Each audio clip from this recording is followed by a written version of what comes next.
All right, everybody, buckle in. We are going from verse 42 all the way to 51 in chapter 11 of the Nine Situations. So, without further ado, let's dive right in and see what kind of nuggets of wisdom we can pull out of today's reading. 42.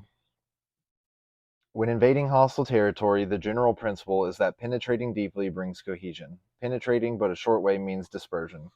43. When you leave your own country behind and take your army across neighborhood territory, you find yourself on critical ground. When there are means of communication on all four sides, the ground is one of intersecting highways. 44. When you penetrate deeply into a country, it is serious ground. When you penetrate but a little way, it is facile ground. 45.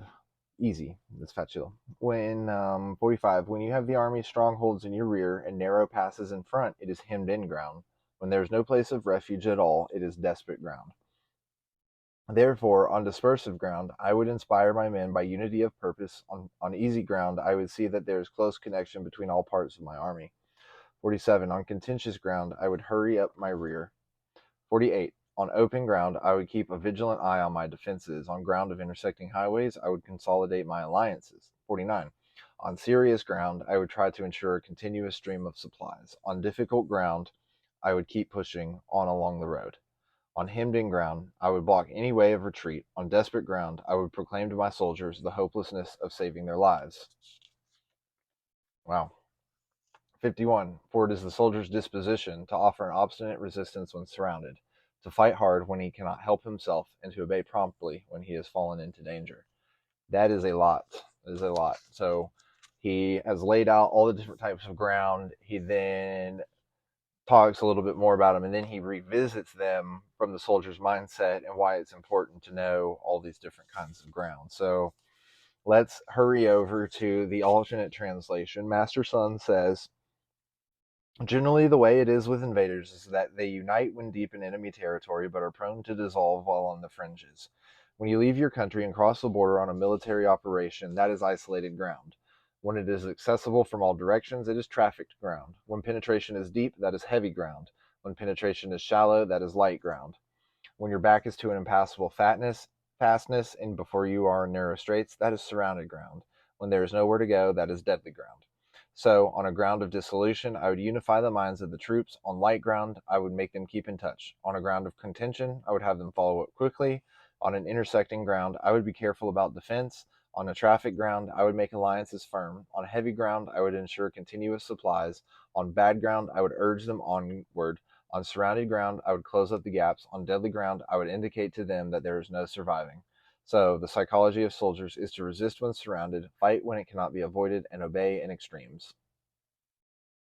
Dumu says, not until soldiers are surrounded do they each have the determination to resist the enemy and sustain victory. When they are desperate, they put up a united defense. Meng Shi says, when they are fallen into dire straits, they obey completely.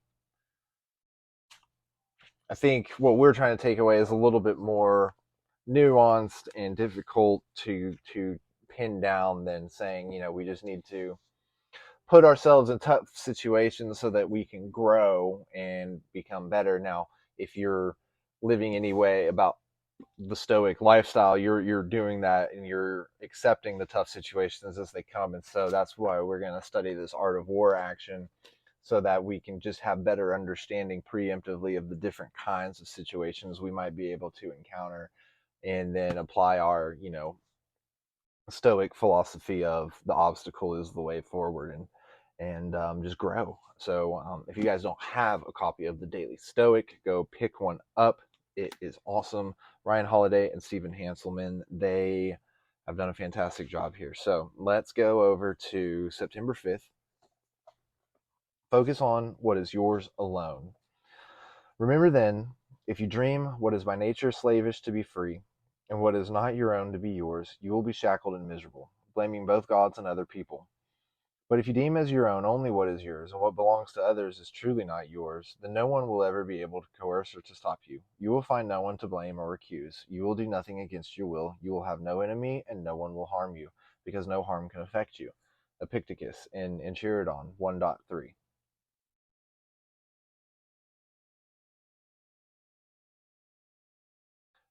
I'm just rereading the first part. And what is not your own to be yours, you will be shackled and miserable. Okay, so that just makes me think biblically of, coveting thy neighbor's goods or whatever, um, in a sense. Okay. After Captain James Stockdale was shot down over Vietnam, he endured 7.5 years in various prison camps. He was subjected to brutal torture, but always struggled to resist. Once, his captors intended to force him to appear in a propaganda video, purposely and severely injured himself to make that impossible. He purposely and severely injured himself to make that impossible. When Stockdale's plane was hit, he told himself that he was entering the world of Epictetus. He didn't mean that he was attending a philosophy seminar. He knew what he was to face when he crash landed. He knew it wouldn't be easy to survive. Interviewed by Jim Collins for the business classic Good to Great, Stockdale explained that there was one group that had the most trouble in the prison. It was the optimists, he said. The ones who said, we're going to be out by Christmas. And Christmas would come and Christmas would go. Then they say, we're going to be out by Easter, and Easter would come and Easter would go. And then Thanksgiving, and then it would be Christmas again. And they died of a broken heart. But Stockdale persevered and did make it out. He quenched his desires and focused exclusively on what he did control, himself. It's deep. I mean, you just think about that when you read stuff like that. You don't ever want to be in that situation. You don't ever want anyone, especially your kids and your grandkids, to have to fight in a war like that and be subject to potentially that level of torture. And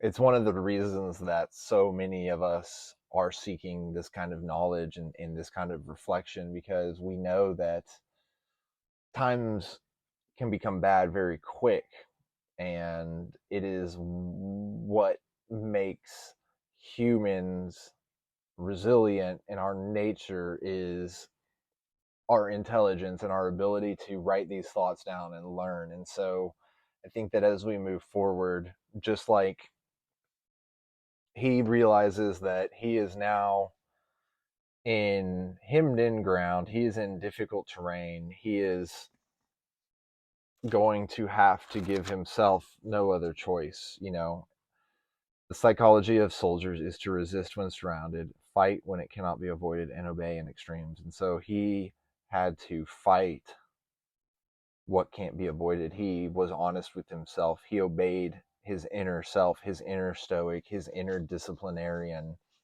in order to analyze the situation, realize the situation, and just make it, and day in and day out, and not get too desolate and not get too hopeful. And so I think that's important to remember, is that you can't be so focused in a dynamic world. And what Sun Tzu lays out for us is that no matter what situation we're going into is going to be dynamic. There's going to be different types of ground. It's going to be a different environment. We might have repetitions beyond that, but generally speaking. And then what the reflection about entering into Vietnam is, okay, so we've studied these grounds a little bit, and we know more or less the reactions from somebody else who's been in war. What can we learn, ergo, from that? And I think what we can learn is that if we don't get stuck in a way of thinking about something and being, like he says, hopeful for rescue, when that is not maybe a reality that you need to be harboring because it's potentially damaging. And so I think being aware of the different, you're not really balanced, but you're on this like dynamic thing, and you've got to find your center. And sometimes it's going to get out of balance by things that are beyond your control, but you need to try to anticipate that and just accept it for what it is in order to get out of the situation and bring things back centered.